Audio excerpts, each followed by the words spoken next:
Guys, आज मैं season 2 के स्पेशल एपिसोड को एक्सप्लेन करने वाला हूं, जिसमें हमें क्वीन मेडुसा और बोडोंग के बारे में बताया गया है। अगर आपको वीडियो अच्छी लगे तो इसे लाइक कर देना। इस एपिसोड की शुरुआत में हमें दिखाया जाता है कि बोडोंग क्वीन मेडुसा के साथ फाइट कर रहा होता है। बोडोंग काफी जख्मी हो गया था। वो मेडुसा से कहता है कि मुझे नहीं लगता कि आज मैं यहाँ मरूंगा, और तो और मैंने अपने जीवन में इतना तरोताजा कभी महसूस नहीं किया, मानो जैसे मुझे पुनर्जन्म मिला हो और अब मेरे पास कोई रेस्ट्रिक्शन नहीं है। फिर वो अपनी ड्रैगन पावर से उस पर हमला करता है। मेडुसा के कबीले के लोग और एल्डर भी वहाँ मौजूद होते हैं जो ये फाइट देख रहे थे। मेडुसा गुस्से में बोडोंग पर अपने 2-हेडेड स्नेक से हमला करती है। तभी उन दोनों के बीच एक अजीब सी रोशनी प्रकट होती है, मगर ये सीन यही कट हो जाता है और ये सीन हमें स्पेशल एपिसोड के तीसरे पार्ट में दिखाई देगा। इसीलिए आप इस चैनल को सब्सक्राइब कर लेना ताकि आप हमारी वीडियो मिस ना कर सके। अब हमें बताया जाता है कि हजारों साल पहले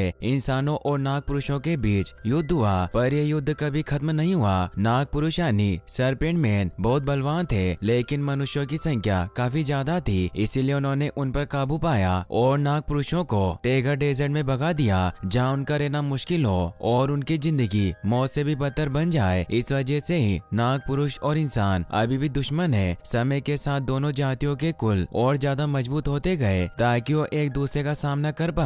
फिर अब हमें इंसानों के एक मर्सेनरी ग्रुप को दिखाया जाता है जो कुछ नाग पुरुषों को बंधक बनाकर लेकर जा रहे होते हैं। उस ग्रुप का लीडर अपने साथी से कहता है कि हमें जल्दी रात होने से पहले यहाँ से निकलना होगा, तो सैनिकों ने जल्दी चलने को कहता है, मगर उनमें से एक स्नेक वुमेन काफी थक गई थी जिसका नाम यूडाई होता है। वो सैनिकों से कहती है कि क्या आप मुझे थोड़ा पानी दे सकते हैं, मगर वो सैनिक उसे लात मारता है और कहता है कि अगर पानी होता तो मैं नहीं पी लेता। फिर उसे वीप से मारने लगता है, मगर लीडर दा का भाई उसे रोक लेता है और कहता है कि वो लड़की तुमसे ज्यादा लायक है। लीडर दा उस लड़की के पास आता है और उसे कहता है कि क्या तुम प्यासी हो। तभी वहाँ उन्हें किसी की आवाज सुनाई देती है। कोई पानी बेचने वाला वहाँ से गुजर रहा था। बॉस दा तेजी से दौड़कर उस टैंक पर हमला करता है और पानी निकालकर उसे पी लेता है। दूसरा बॉस उस वाटर सेलर से कहता है कि यह गाड़ी अब हमारी है। वाटर सेलर नीचे आकर कहता है कि यदि तुम इसका भुगतान करोगे तो ठीक है। बॉस दा कहता है कि ये सांप गुलाम ही हमारे पैसे हैं। वाटर सेलर यूडाई की तरफ बढ़ने लगता है। यूडाई से डर जाती है, उसे लगता है कि उसे खरीदने वाला है। बॉस दा उस वाटर सेलर से कहता है कि लड़की कोई चीज नहीं है जिसके तुम मजे ले सको, मगर वो वाटर सेलर फिर भी नहीं रुकता। तो बॉस दा उसे रोकने के लिए उसके कंधे पर हाथ रख देता है। तभी उस वाटर सेलर के अंदर से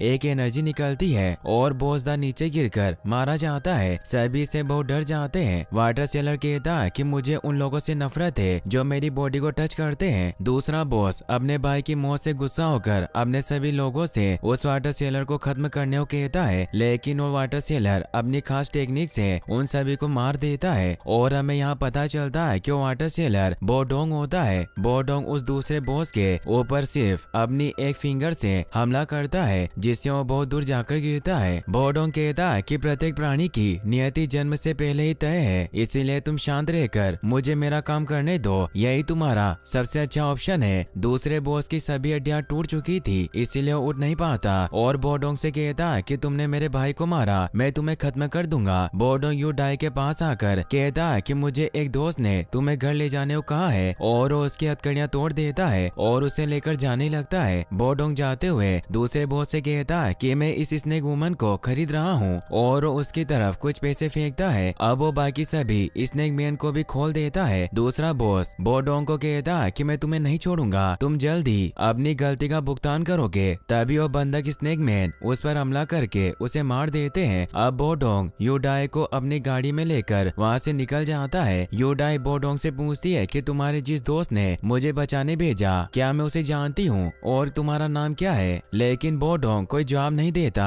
तो वो कहती है कि क्या तुम मेरा नाम जानते हो, क्योंकि मुझे कुछ याद नहीं है, मैं कौन हूँ। बोडोंग फिर भी कोई जवाब नहीं देता। तभी यूडाई को एक खूबसूरत पौधा दिखाई देता है, लेकिन वो एक जायंट सीप था जो उस पर कीड़े के बैठते ही अपना कवर बंद कर लेता है। इससे यूडाई डर जाती है। बोडोंग कहता है कि कभी कभी जो दिखता है उस पर विश्वास नहीं करना चाहिए। तभी उसे किसी की वॉइस सुनाई देती है, क्योंकि दूर से एक स्नेक वॉरियर उन्हें देख रहा था और वो अचानक धूल में गायब हो जाता है। फिर हम देखते हैं कि बोडोंग एक पहाड़ी जगह से आगे बढ़ता है और उसके साथ यूडाई नहीं होती। उसने उसे कहीं छिपा दिया था। स्नेक वॉरियर उसके सामने आ जाता है और वो दोनों लड़ने लग जाते हैं। बोडोंग उस पर अपनी आइस पावर से हमला करता है, मगर वो स्नेक वॉरियर उसके सभी वार से बचता हुआ उस पर हमला करता है, मगर वो स्नेक वॉरियर काट की तरफ बढ़ने लगता है। बोडोंग उसे रोकता है तो उस पर अपने एरो से हमला करता है, मगर बोडोंग अपनी